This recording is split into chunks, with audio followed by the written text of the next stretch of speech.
RS teaching में आप लोग का स्वागत है। आज हम लोग पढ़ेंगे क्लास 10th के जो फिजिक्स के कुछ ऐसे प्रश्न जो बहुत बार यानी देखा गया है।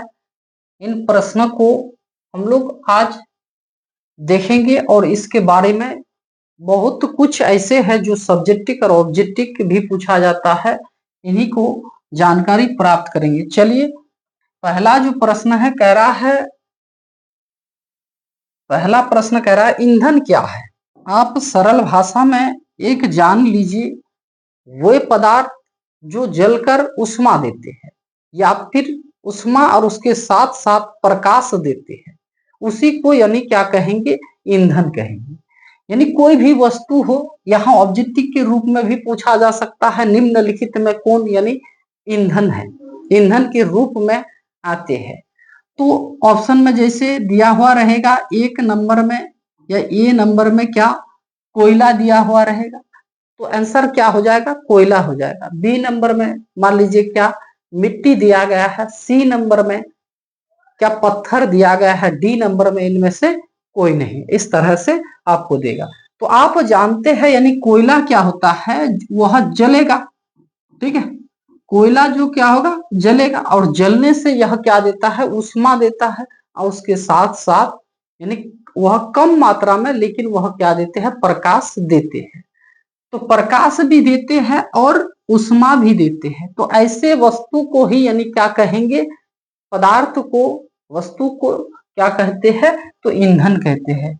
चलिए, क्वेश्चन जिस तरह से दिया गया है, ईंधन क्या है या ईंधन का परिभाषा दे, ईंधन के बारे में आप क्या जानते हैं। तो इस तरह से अगर प्रश्न आए तो यही लिखना है।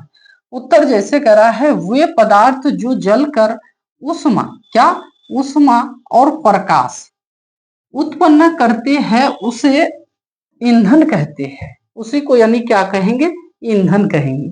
तो जैसे अगर आपको लगाना है क्या, जैसे, तो क्या दीजिएगा, चलिए कोयला लिखे तो कोयला ही दे दीजिए, कोयला, लकड़ी, ठीक है,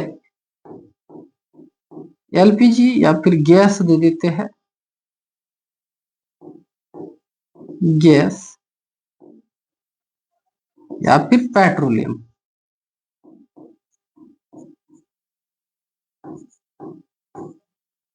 पेट्रोलियम ये जितना आदि कर दीजिए। ठीक है, बहुत ऐसे वस्तु है जो यानी जलते हैं, जो भी जलेगा वही क्या है, ईंधन है। क्योंकि जलने से वह क्या प्रकाश या फिर क्या ऊष्मा देगा ही देगा। कोई कम मात्रा में देता है तो कोई ज्यादा मात्रा में देता है। ठीक है, इस तरह से आपको लिखना है। अगला क्वेश्चन देखिए क्या कह रहा है। अगला क्वेश्चन कह रहा है, अच्छा ईंधन का परिभाषा दे, या अच्छा ईंधन किसको कहेंगे। तो अच्छा ईंधन का परिभाषा उसके गुण के आधार पर दिया जाता है। ठीक है, अच्छा ईंधन जो है यानी सबसे बढ़िया जो जिसको मानते हैं, तो उसका यानी जो परिभाषा दीजिएगा तो उसके गुण के आधार पर दिया जाता है। यहाँ देखिए, अच्छा ईंधन वो है जिसका गुण यानी इस प्रकार है। अगर इस तरह से है तो उसी को यानी हम लोग क्या कहेंगे, अच्छा ईंधन कहेंगे। देखिए एक नंबर में जो जलने पर अधिक ऊष्मा नियुक्त करता है, जो जलेगा लेकिन उसमें से वह ऊष्मा ज्यादा देगा। ठीक है, जैसे एक मान लीजिए आप क्या गोठिया, गोठिया जानते हैं, तो गोठिया या फिर लकड़ी। ठीक है, तो अगर आपको क्या लकड़ी, लकड़ी जलाने के लिए दे और फिर दूसरा दिन आपको क्या गोबर के उपले, नहीं तो क्या गोबर के उपले, ठीक है, ये आपको जलाने दे, तो आप क्या सोचते हैं, जो लकड़ी ही यानी क्या है, लकड़ी ही यानी बेस्ट लग रहा है, आपको अच्छा लग रहा है क्या, लकड़ी जलाने में। तो ये क्यों लगता है, क्योंकि इसको कम मात्रा में ही यह अधिक ऊष्मा देता है। वही कह रहा है यहाँ जो जलने पर अधिक ऊष्मा नियुक्त करे उसी को यानी हम लोग क्या कहेंगे, अच्छा ईंधन कहेंगे। ठीक है, एक नंबर। दूसरा, जो अधिक धुआं उत्पन्न न करे, यानी ऐसे वस्तु जो जलाने पर वह धुआं उत्पन्न न करे।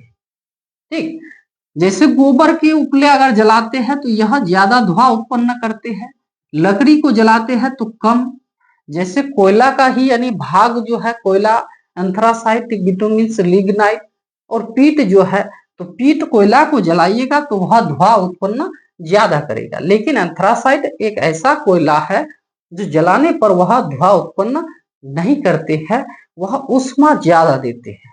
ठीक है, तो यहां कह रहा है जो अधिक धुआं उत्पन्न न करे। ठीक है, तीसरा कह रहा है जिसके जलने पर विषैला गैस उत्पन्न न करे, यानी जैसे पीट कोयला को अगर जलाते हैं तो उसमें से जो गैस निकलते हैं वह क्या है, एक विषैला ये है, धुआं है, तो उस धुएं से बीमारी हो सकते हैं। तो ऐसा ईंधन जलाइए, या ऐसे ईंधन को हम लोग अच्छे ईंधन कहेंगे जो धुआं उत्पन्न न करे। और धुआं उत्पन्न क्या होते हैं, विषैला।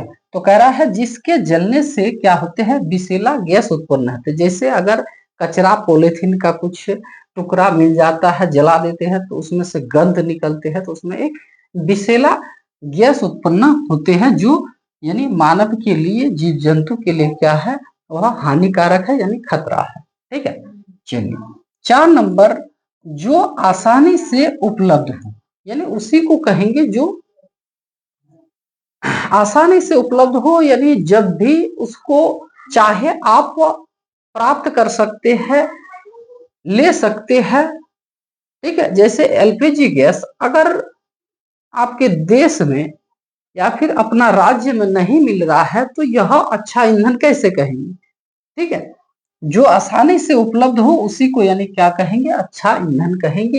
ये चारों पॉइंट जो है आपको लगेगा, यही गुण के आधार पर क्या होते हैं, अच्छा ईंधन को चुना जाता है। ठीक है, चलिए अगला क्वेश्चन देखिए।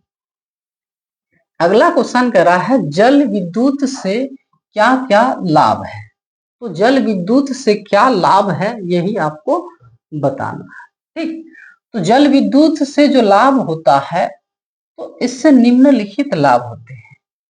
ठीक, क्या जल विद्युत से क्या लाभ है, तो ऊर्जा का यह स्रोत नवीकरणीय है। जो जल विद्युत जो है, जिसको नहीं, ये जो डैम बनाया गया है इसको कहते हैं डैम्प या बांध कहते हैं, या फिर इसी को क्या कहते हैं, परियोजना कहते हैं। तो ये इस तरह से जो बनाया गया है उस तरफ क्या है, तो जल की मात्रा ज्यादा है और इधर कम है।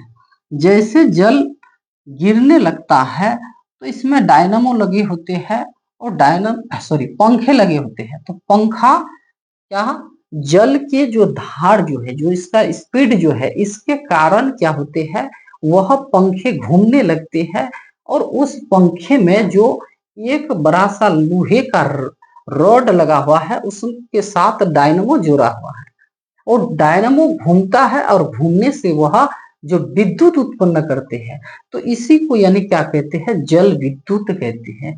तो इससे क्या लाभ है, यह कह रहा है क्या, ये ऊर्जा का यह स्रोत नवीकरणीय है, क्योंकि इस तरह से अगर हम लोग विद्युत उत्पादन करते हैं तो यह खत्म होने वाला नहीं है, क्योंकि जल बहते जाएगा, इससे तो जल का नुकसान नहीं हो रहा है, सिर्फ क्या करते हैं, पंखे को घुमाते हैं, तो पंखे को घुमाने से जल का कोई नुकसान नहीं होगा, तो इसलिए इसको कहेंगे नवीकरणीय।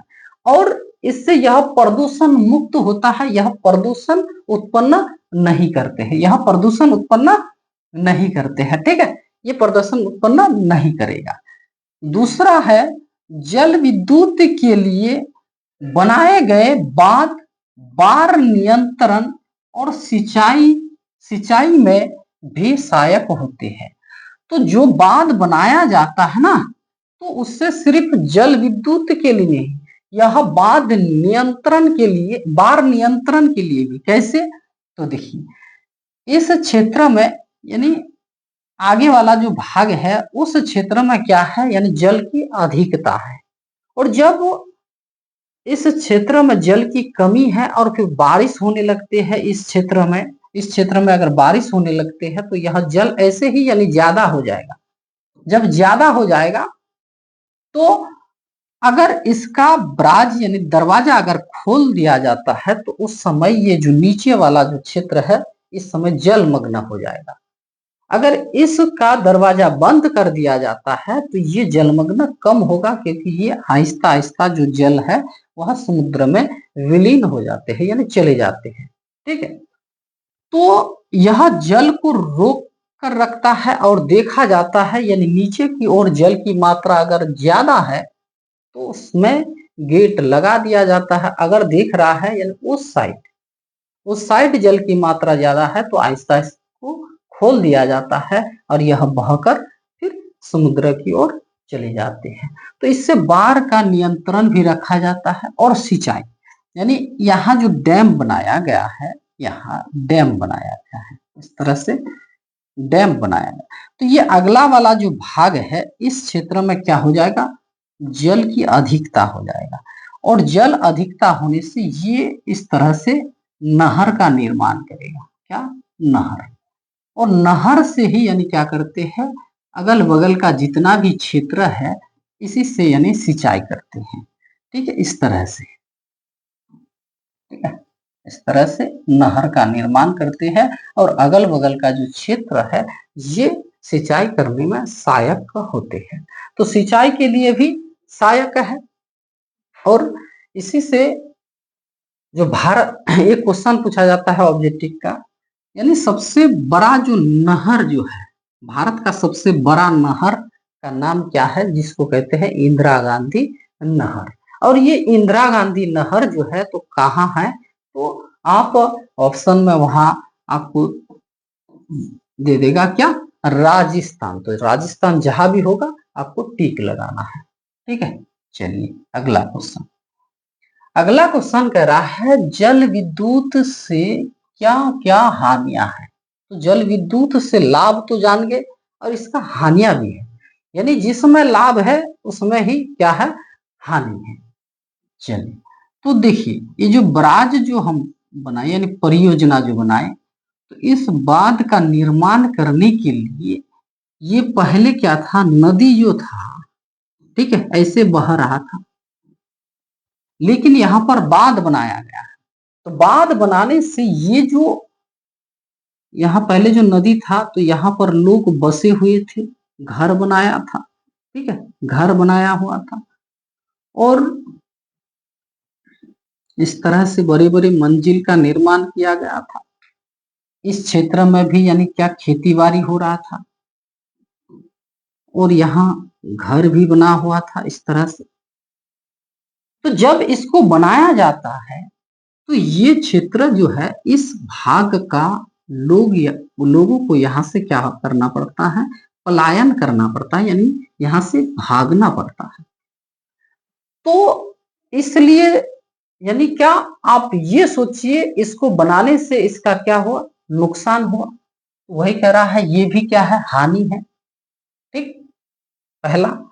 दूसरा, आप ये भी जान लीजिए ये जो क्षेत्र है, ये जो बगल वाला जो क्षेत्र, नीचे वाला जो क्षेत्र है, तो इस और क्या हो जाएगा, जैसे घर बना हुआ है तो ये तो आज के लिए नहीं, ये भविष्य के लिए, यानी कब जो क्या घटना होने वाला है इस तरह से सोचने भी लगेगा। क्या सोचेगा, तो देखिए ये सोचेगा इस क्षेत्र में अगर जलमग्न ज्यादा हो जाता है, ये अगर टूट गया कभी, तो जब टूटेगा तो हमको भी लेकर क्या डूबेगा ये।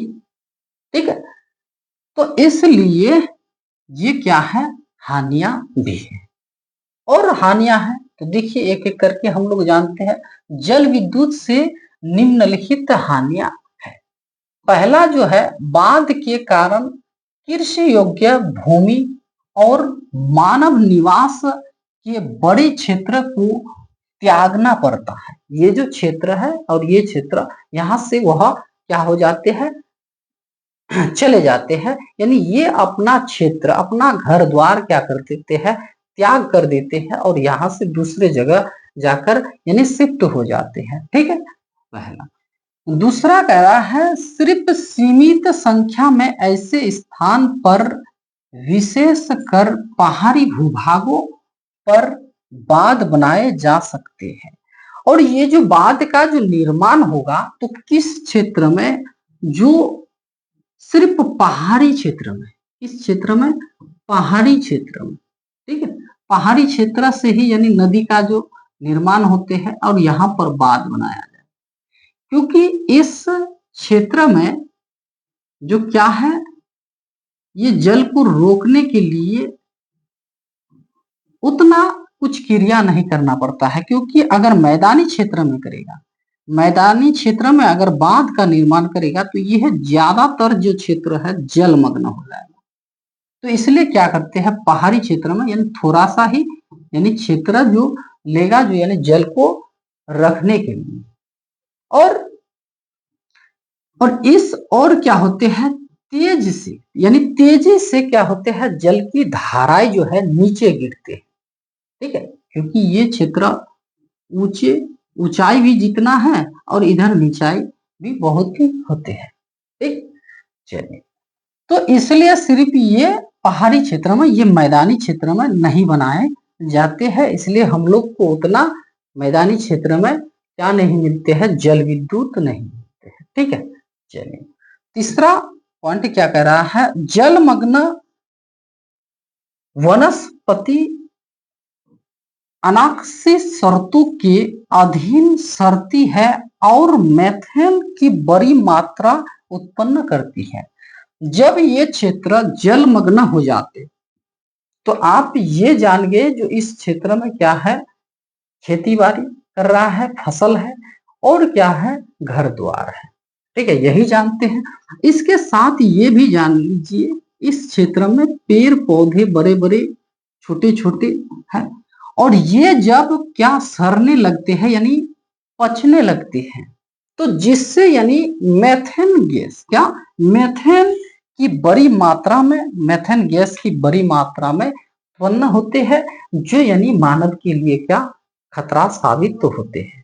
ठीक है, तो चलिए यही आज का टॉपिक था, यानी 4 प्रश्न फिजिक्स के। ठीक, तो इन प्रश्नों को आप लोग क्या कर लीजिए, नोट कॉपी में उतार लीजिएगा। ठीक है, तो चलिए आज यही तक।